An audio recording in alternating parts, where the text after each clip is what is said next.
OCs. Either you have one or two or far too many.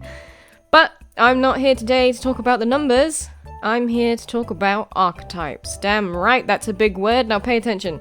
There are different things that remain the most common theme-wise among OC archetypes. However, I dug around and I found a plethora of themes. I would call it the mixed bag. The psychopath, the introvert, the extrovert, the OCD guy, that one guy that doesn't have a personality yet but looks kinda cool, self-inserts, the furry, and so on and so forth. I felt like drawing my OCs, since I have a whole cave of them, and I have at least one for each type. So I picked out 3 of the categories that I saw the most of and went to work.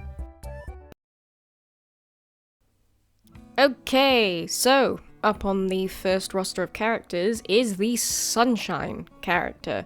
One of my personal favorites, to be honest. They were always just so cute, and I will say the designs of Sunshine characters always make me very happy. So the general scope, if you don't know what a Sunshine character is, it's essentially just someone who's like overly nice, like talks to everyone, loves everybody, and just has this overall innocence about them that they just kind of spread across wherever they go. So this is my character for that category. This is Mary. And as I just said, she is, my god, is she a little sunshine? She has this thing where she just wants to walk around and spread joy to literally anybody who passes her, which I think is the very definition of a Sunshine character. What's more is that her theme, believe it or not, is the sun. So when I designed her, because she's gone through a lot of designs, but this is the one that I've drawn the most consistently. So this is the one she has for now. But in terms of the outfit and stuff and how her design went, I tried my best to focus on what reminded me of like a sunny day. So I gave her like the sun hat and these like flowing things in the wind, which I'll paint on later, as you'll see. You know, I tried to make everything just sunny and warm or cloudy, but like not, you know, dark clouds, like bright colored clouds. So her dress has blue accents on it for the sky. And she's got blue eyes to match that, and her hair and the sun are connected in one, if you will. I don't know, I like the idea that, like, if she's walking around, the sun bounces off of her hair, like a fucking angelic god. Headcanons. So, yeah, I've been giving her a lot of different styles, but the one thing I know I wanted her to have in her outfit is a lot of white, and definitely a dress. The reason I was like a lot of white is because it's like the theme of her church. She's a church girl, by the way. It's her whole thing. It's her shtick. She's like the secluded church girl nun. Think of Sister Act. Think of Sister Act. So like a nun who hasn't really gotten to be outside in like for the majority of their entire life, and then when they do, they're like, this looks fun. But she doesn't really know enough yet, so she just kind of goes around trying to spread joy. I've never compared her to Sister Act before, and now that I have, I'm never gonna unsee it. So the basis of why I chose her rather than other characters, because I have a lot of Sunshine characters, it's actually kind of sad. They're my favorite trope. I enjoy them far too much, and I would say they're usually my go-to when I make characters. The reason I chose her, one, I'm obsessed with her at the moment. I can't stop drawing her because she just makes me happy. But I figured it was also quite funny because of her whole connection with the sun, and there's her little sun belt there as well, as you can see. I've been struggling to paint metal, if that wasn't obvious. I'm trying to do the, like the the contrast, what's the word, blotty technique people do. I don't know what the correct term for the technique is, but I've seen a lot of people do it, and I'm like, oh damn, that looks sick. So I gave it a go here, but that is the first time I've tried. But overall, I think her little portrait here turned out pretty well. So with that, we can move on to the next category. The next category. It's one that I think the internet knows very well. This is the Yandere category. If you don't know what Yandere is, I don't know how you don't know by this point. It's been on the internet for a long time, and it's been very prominent. But just in case, I will just briefly say it's just essentially a character who is so not okay in the world of romance. But okay, well that doesn't help, does it? By that I mean when they love someone, they love them too much. They essentially just, when they're in love with someone, if you either fuck with them getting in the way of who they love, or you try and get in on the person they love, if you just fuck with anything to do with who they love, you are definitely gonna die. So, obviously the character I chose here is a Yandere. I don't get many opportunities to draw her, unfortunately, which is one of the main reasons why I was kind of pumped. The Yandere type is pretty popular. So this lovely lady's name is Hilda, and if you go near her, man, she will kill you. She actually originated as an NPC for my D&D game that I made, in which she was trying to kind of get in there on one of the characters that I thought needed help in the maybe not everyone has a golden heart when they show it kind of vibe. So she's definitely one I would describe as, if anyone gets too close to you, she will see them as a problem, and she will make sure the problem doesn't continue to happen. As politely as she could possibly say that while she has a fucking knife. So also stalker, just straight up stalker.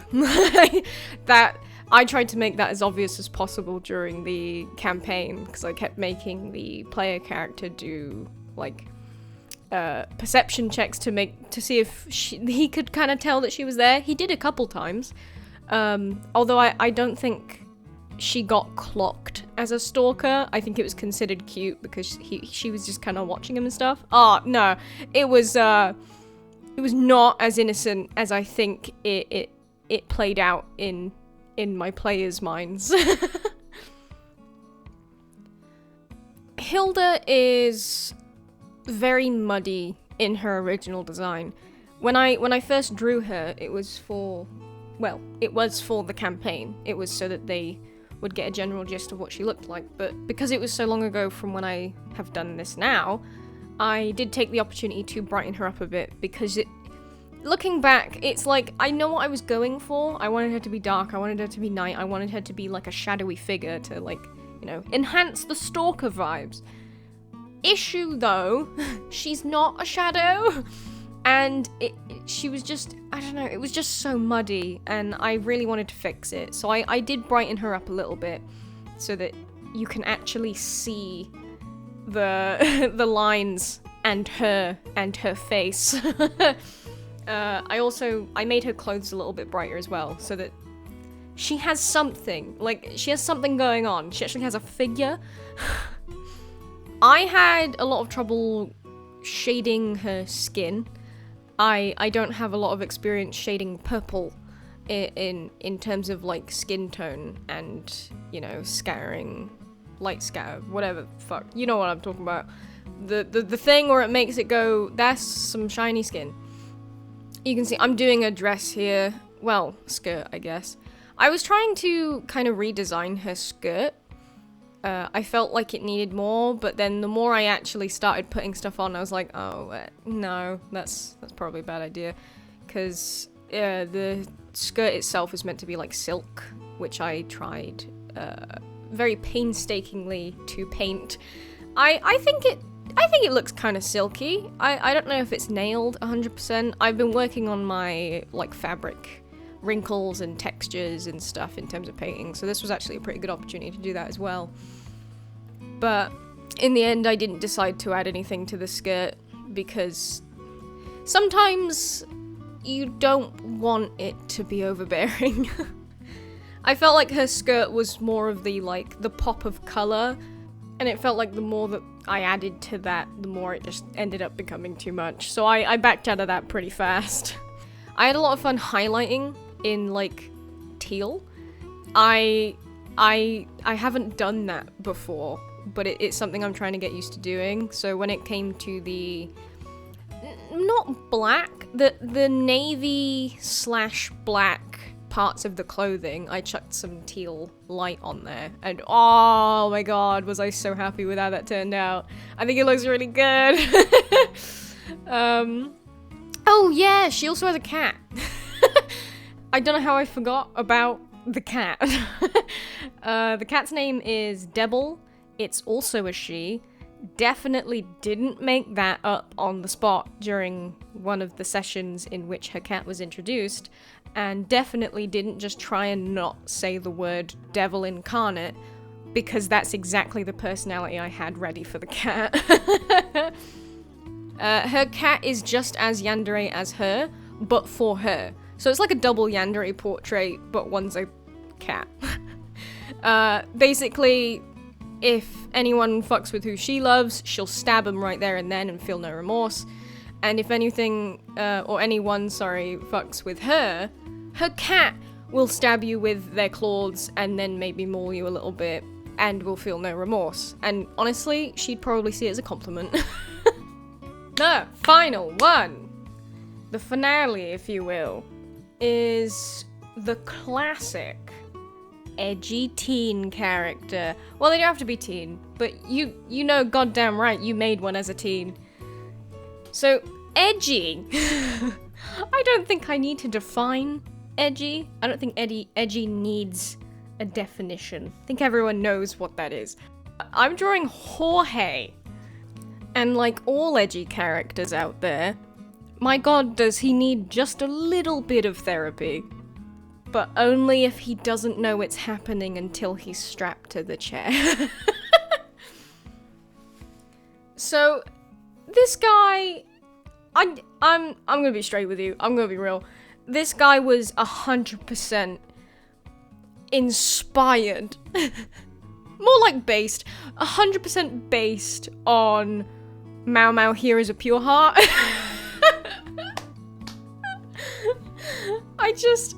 I love Mau Mau so much that I every time I watched him, I was like, what if I had a Mau Mau? And Jorge was born. So he has kind of the same don't get me wrong, it was actually an accident. But he does have the same fucking backstory as Mau Mau. He, like, straight up, his dad's an asshole. His dad's, like, infamous and is really fucking strong when he shouldn't be. And so that reflected on Jorge, and he was like, fuck, I need to be as strong as my dad so that he can like me for once. And that's it. That's why he's going around. That's why he is the character of his story, if you will. Because the whole reason he's going around is because he has daddy issues and he wants to be made proud of. So yeah, that's his whole thing. That's literally it. But to be honest, it's enough. I love him so much. I really do. I can't express how excited I get when I get to draw Jorge. He's gone through different names, actually. I just realized, I'm pretty sure he's not always been called Jorge. He definitely had other names before Jorge. But Jorge is like one of my fucking favorite names of all time, so I figured one of my favorite boys who I grown to love so much, I figured I would give him one of my favorite names. And you know what? I think it suits him because his whole edgy thing, he's not naturally edgy. Well, he is, but he doesn't know that he's naturally edgy, but he really wants to be edgy. So it turns into, this is where it's not Mamo at all. This is just my own dumbass creation. So he goes out of his way to be edgy because he wants to be perceived as the cool, dark, fucking hero of the night, you know. He wants to be perceived as the edgy one, even though on the inside, even though he's like kind of edgy, you know, he's got soft parts. He's sensitive. He's a sensitive boy. And honestly, I think it's obvious, no matter how hard he tries to not be a sensitive boy, I think it's impossible. It happens, man. It happens. Also, I know I didn't talk about it, but I did struggle with the pose for a while. You know, he may be a character, but he's edgy. He's in the edgy category. He was made to be edgy, and I just, he's a gem. He also has a trowel. I don't actually understand why that was a decision I ended up making, but he does own a trowel, and he does use it as a very consistent weapon for when he's not trying to slay.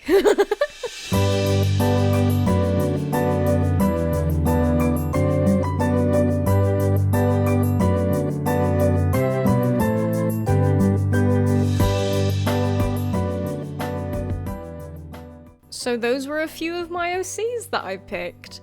And you know what? I think they turned out quite nice. I'm quite happy with them. The painting was a lot of effort. I don't know why I just dove straight into that. But I hope that you enjoyed watching me ramble on about them. I hope that it gave you some ideas. So if you haven't made any OCs in any of these 3 categories, what are you doing?